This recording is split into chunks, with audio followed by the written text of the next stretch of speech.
fokus kita adalah bagaimana kita bisa mengurangi, meringankan penderitaan rakyat kita. Yang penting kita secepatnya bekerja untuk meringankan penderitaan rakyat kita. Dimanapun, itu tujuan kita. Setelah tanggap darurat bencana, tentunya yang terdepan nanti urusan rekonstruksi. Artinya infrastruktur akan sangat dominan. Oleh karena itu kami sesuai dengan tugas pokok dan tentunya instruksi dan arahan Bapak Presiden ingin terus memastikan dan mendorong agar pekerjaan konstruksi terutama terkait dengan infrastruktur dasar, jalan dan jembatan ini juga bisa lebih cepat lagi dengan melakukan pengerahan alat berat yang lebih cepat ke titik-titik yang paling prioritas. Kemudian tentunya tadi sudah dibahas tentang perumahan dan terima kasih kepada Danantara tentunya telah menjadi kontributor yang sangat signifikan. Dan berbicara pula sumber daya air Bapak Presiden, ini yang juga sangat dibutuhkan oleh masyarakat, penyakit dan lain-lain memang sangat tergantung ketersediaan air bersih, oleh karena itu juga harus menjadi prioritas kita di Aceh khususnya di Tamiang ini.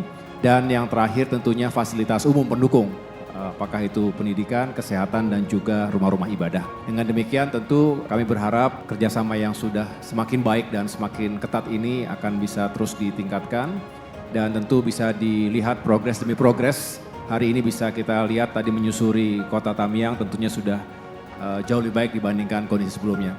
Mudah-mudahan kami juga bisa terus mengerahkan sumber daya terkait dengan relokasi ataupun pembangunan rumah berikutnya karena kita tidak ingin membangun kembali saja tetapi membangun lebih baik dan juga mencegah timbulnya bencana berikutnya. Oleh karena itu Kementerian ATR BPN contohnya harus memastikan tata ruangnya termasuk juga ketersediaan lahan untuk perumahan masyarakat yang dibangun kembali.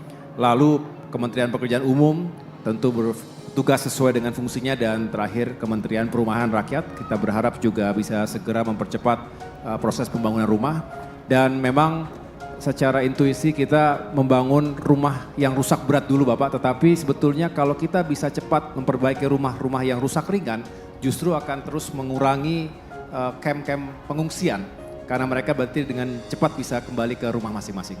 Saya rasa tambah dari kami demikian Bapak, terima kasih. Baik, terima kasih Menko Infrastruktur. Saya kira pemikirannya benar. Saya kira dalam keadaan sekarang, dalam perencanaan ke depan, kita nanti perlu merencanakan pembangunan hunian-hunian itu harus terintegrasi dengan fasilitas-fasilitas umum lainnya.